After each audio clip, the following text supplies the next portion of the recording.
All right, go. Hey, Patrick, I gotta ask, bro. How many miles do you got on your car? Man, I got 361,000 miles. Man, show me. I don't believe it. These original miles. Original miles, man, close to 361. Like I said, right now, pushing 360,802. So almost 361,000 miles.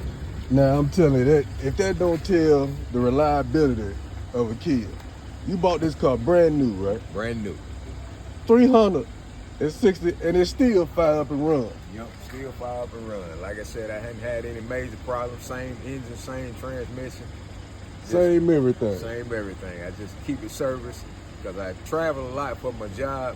So a lot of the miles that's on this car, they're highway miles. Gotcha. So would you buy another? I would definitely buy another. Before Kia, I was always a Honda man. I never thought I would transition from Honda, but then I bought my first Kia. So it's been good to me. So if I ever had to get another one, I'll get another Kia. How long have you had this car? I done had the car since 2015. Gotcha.